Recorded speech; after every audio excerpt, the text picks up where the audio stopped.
Official Crow says, try play the Tonics next video. I've just finished building them today. Sorry, unfortunately my heart belongs to a different Thunder Dragon. What's up folks? I have about 40 minutes left until my next class. It is a lovely Monday sunny day, just in the afternoon, and I want to walk the class today, so we're gonna go and take a look at good old Vanquisher, post the latest clan event that you guys have in Global. So I think you guys have the event right now in Global. Unfortunately I only picked up three GRs because I was like, oh, maybe next time I'll just pick up the last one.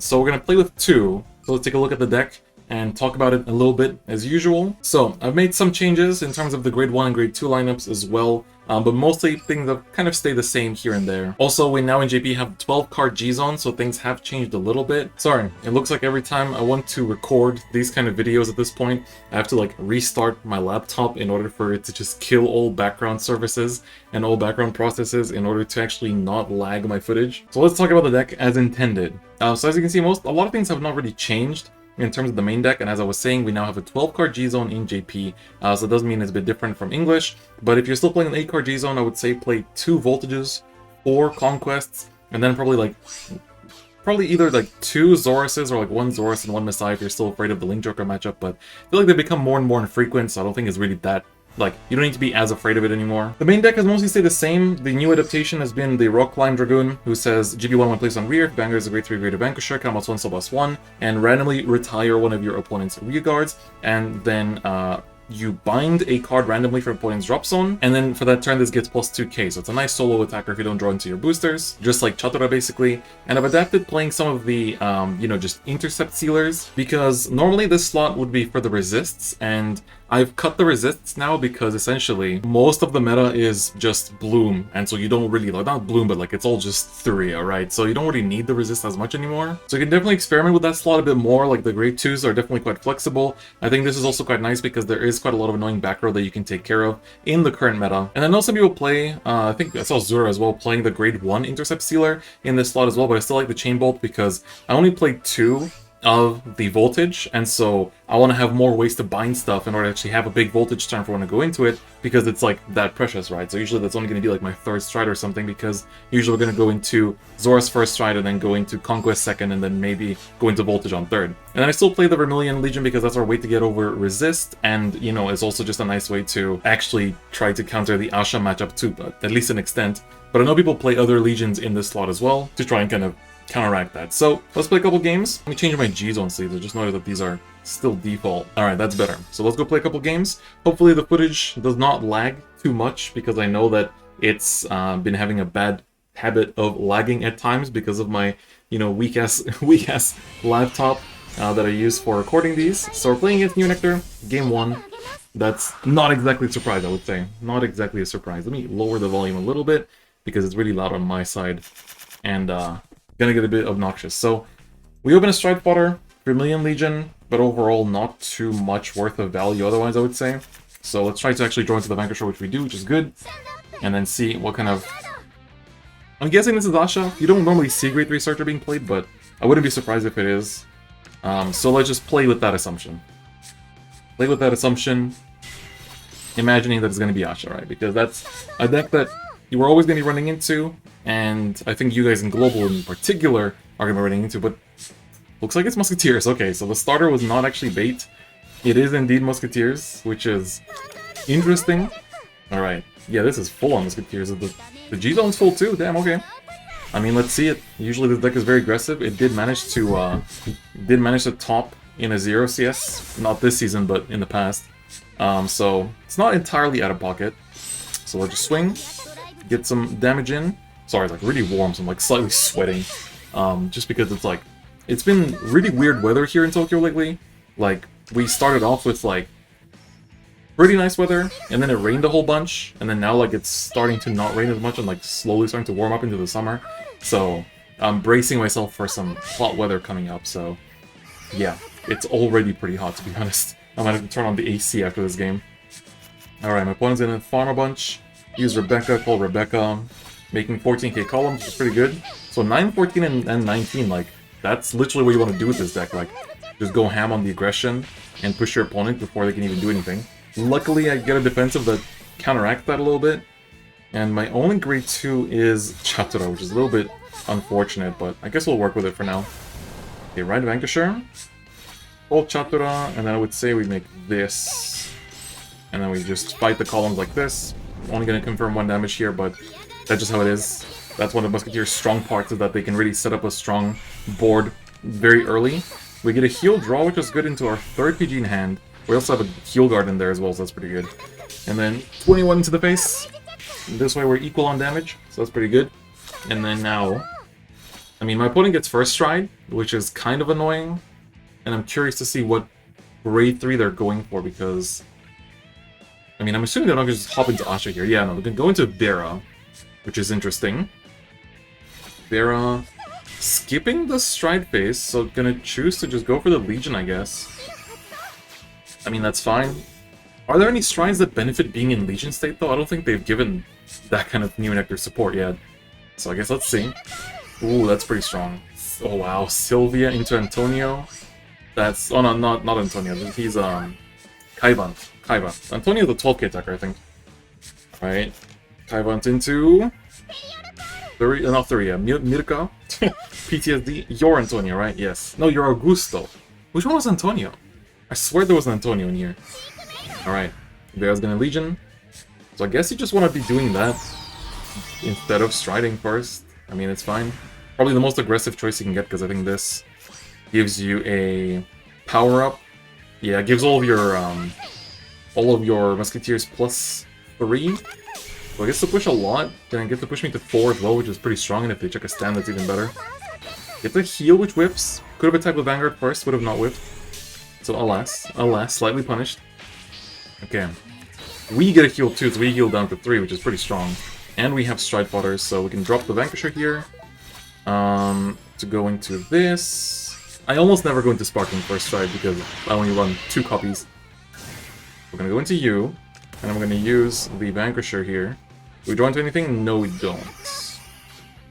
We'll use the Vanquisher to bind this, and then that's gonna bind the heal, so we don't Legion that back. I mean, kind of awkward, because we actually can't really do too much here. I think we just call this down for the sake of bashing, and to have more binds later on too. We're gonna swing with this first, just to push to 3, and in case my opponent gets a defensive. And then we push to 4 with the Zoras, which will then take out something in the back row as well. We get a Chatura for next turn, which is good, since we're like completely out of intercepts. That is quite appreciated. Alright, grade 2. Pop that as well, and then we're gonna bind you too. So let's just take out the pieces, and then bind the last card here as well.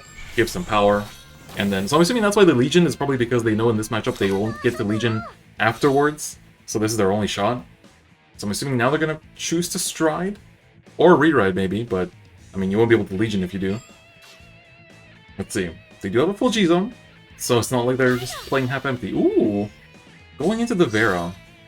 And going to main phase, wow. I wonder what you have, like, what makes this worth it? And like, you have to like play some kind of Soul Blasting cards too, right? Doesn't the Legion make Soul Blast? No, he doesn't. I thought he did, but guess not. Alright.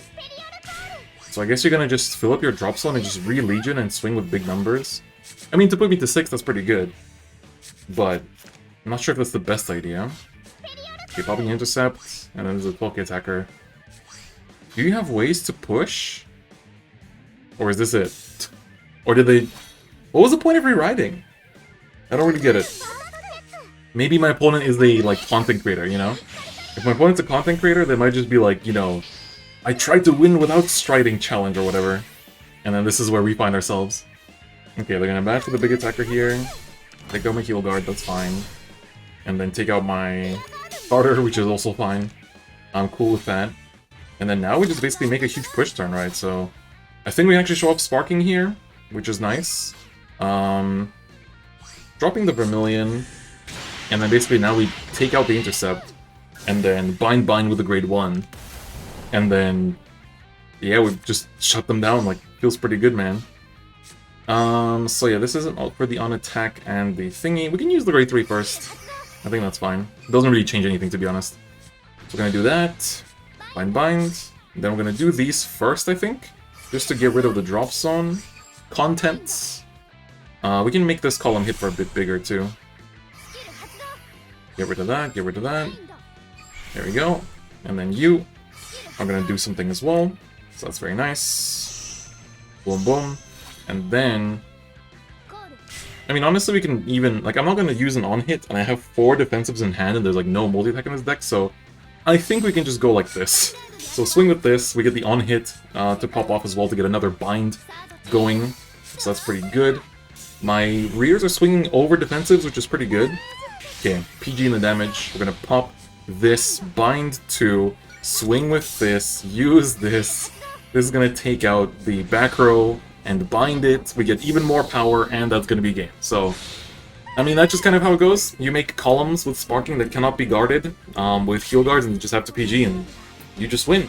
Still curious why my opponent didn't stride at all that time, because they definitely had them in deck. So, alright, so, welcome back. As you can see, it is now the evening and I'm wearing different clothes because I recorded that first game and then I looked at the clock and I was like, oops, I gotta go to class. So, we're gonna pick up from where we left off, essentially. Try to show off the deck a little bit better. I mean, I think we showed it off pretty well, just our opponent played in an interesting manner there.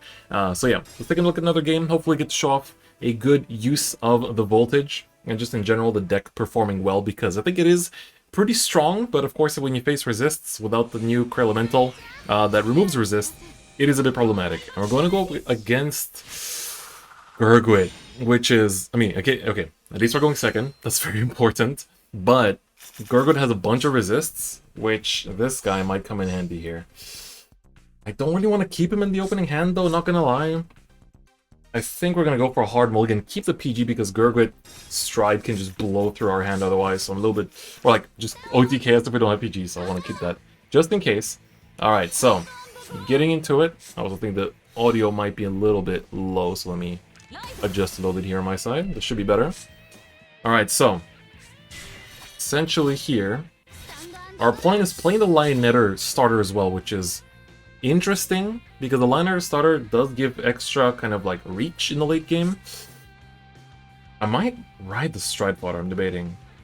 Because we do have a search for the grade 3 just in case we need it more. I think I want to ride the Stride Fodder because the grade 1 is actually pretty vital in just like being able to fill up the bind zone faster, like you saw in the last game, right?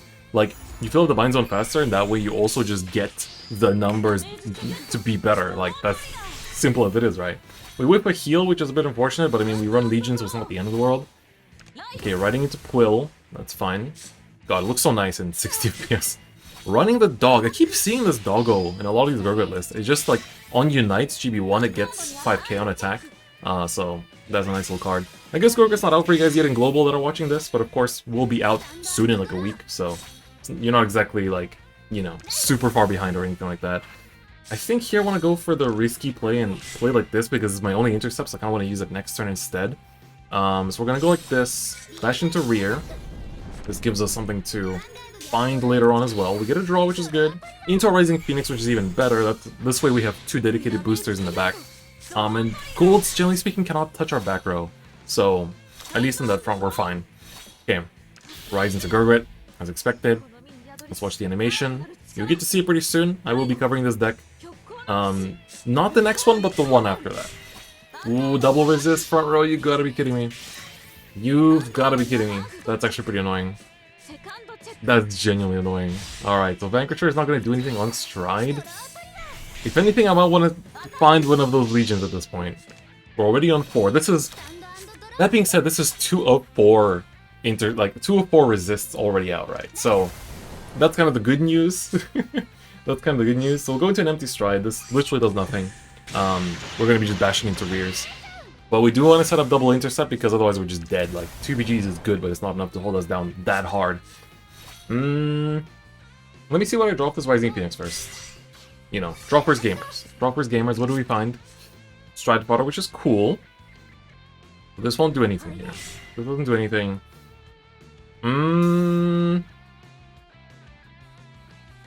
I think the intercept removal might come in handy later.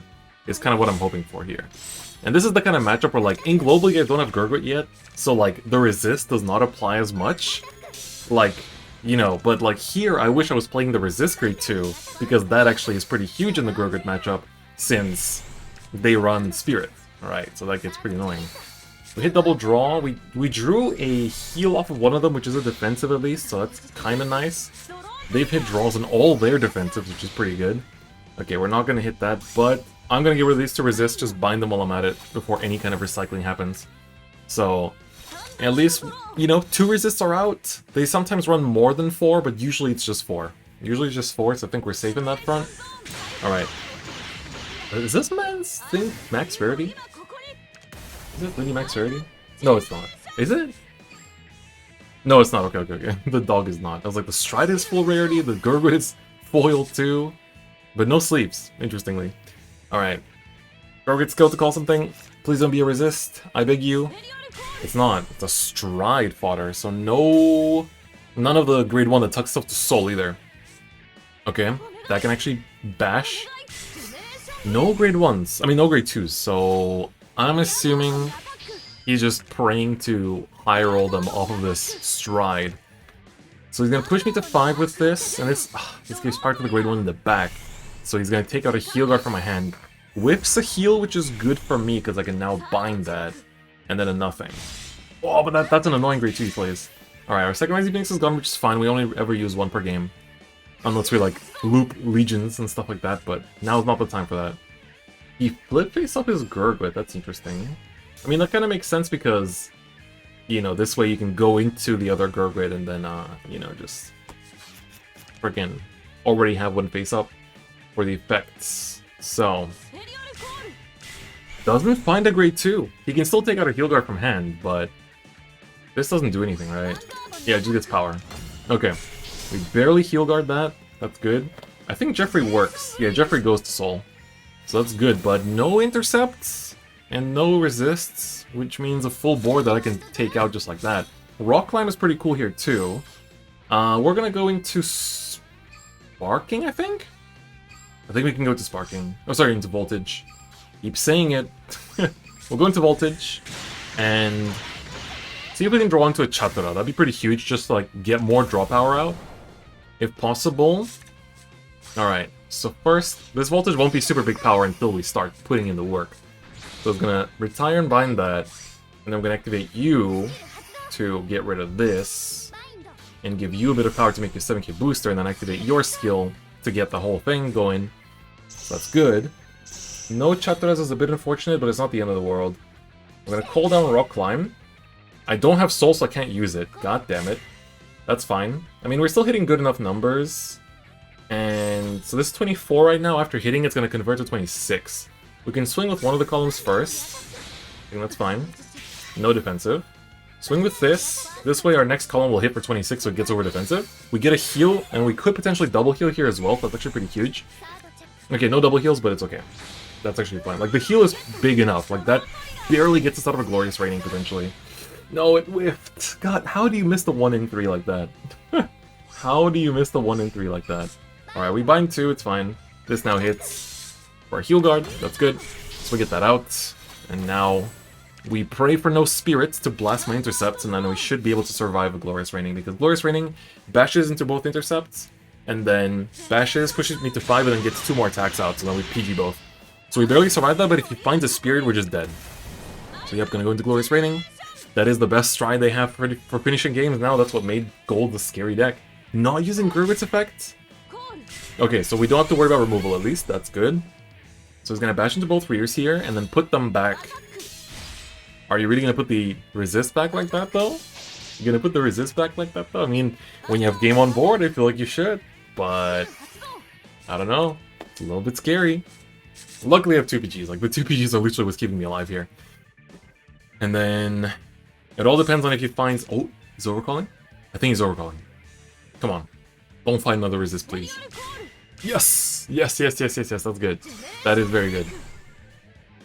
Unless... This has to call to the same column, so I don't think I'm gonna use it. Okay, he's gonna use it. That's a CB. CB that you're not getting back, buddy. Finds the resist, but puts it to back row, and it's gonna stay there. Use the starter to pump the number, so it can hit over the...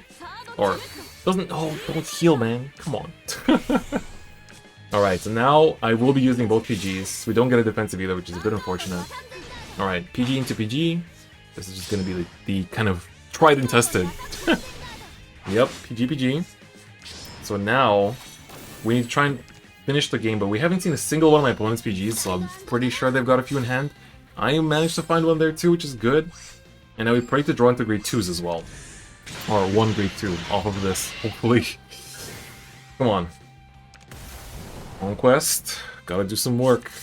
No grade 2s. Find a Legion. Not what I want. It's not what I want. 2 grade 2s. Alright, well, let's clear out the drop at least. Yeah, we can make you hit without a booster at least. So Rising Phoenix and put in some work. We'll call the Vanquisher here. And then pop this, so now the Rising Phoenix can hit for 12. And our columns actually hit for nice enough numbers. So this goes in. Checks a draw, which isn't bad. Gets him close to the deck out, which is nice. We get a draw, we can ask for a PG here. There's the grade 2 that we needed. PG at the bottom, that's not good. That tells our opponent that we have a PG at the bottom too. Alright, PG checked. And do you have another one? Not even a heal guard. So the heals are all out, but the PGs are still in hand, as expected. We have no intercepts on a PG in hand. I think I have one heal in deck. Amazing. If he goes into Gurgit Stride and he has like a Quill or something, I'm just dead. Because that thing needs CB1, right? Yeah, CB1 Soul Boss 2. And he has both, so looking pretty dead here, unfortunately. I think that grade 3 turn of the double resist is really what hurts, but that's just the reality of playing this deck, right? Nope, gonna Glorious Raining again, which is fair. 5 attacks is better than 3. So not using Gurgit, really choosing not to use Gurgit a lot of times, which I respect. Will do a bit of extension to Unite can activate here as well to make sure that everything hits for numbers. This will take out my PG, also get a countercharge in. It's gonna hit with a Quill, which if it does proc my heal, the Glorious Rating still hits over. So we're gonna just have to hold that. Unfortunate, but you guys got early preview of what Gurgit looks like. We do check the 6 damage heal, which sucks! Dude, come on, man. Not like this. Don't give me hope like that. That's my last heal and my opponent knows that. Oh well, I'll let him finish me off. Finish this game in style. What do you find? Maybe he'll deck out. I mean, he's got 6 cards in deck. Calling 3 of them. Can he just sack draw twice? Wait, there's hope. Please tell me that. No, all the draws are out. No, not like this. Not like this. All the draws are out. Here I was praying. But alas, the prayers were left unanswered, as unfortunate as that is. But you know what? Solid game. I think we tried what we could in that matchup. Didn't draw the final intercepts that we needed towards the end to kind of hold off the aggression, but I think we did pretty good. We did our best. We did what could have been done. And that's what matters. Alright, so once again, here is the deck list, so feel free to experiment with it. Again, the grade 2 lineup can really change depending on the meta. As you can see, like, in this matchup, would have liked to have resists of my own, although the player wasn't playing Spirit, so I guess not as much maybe.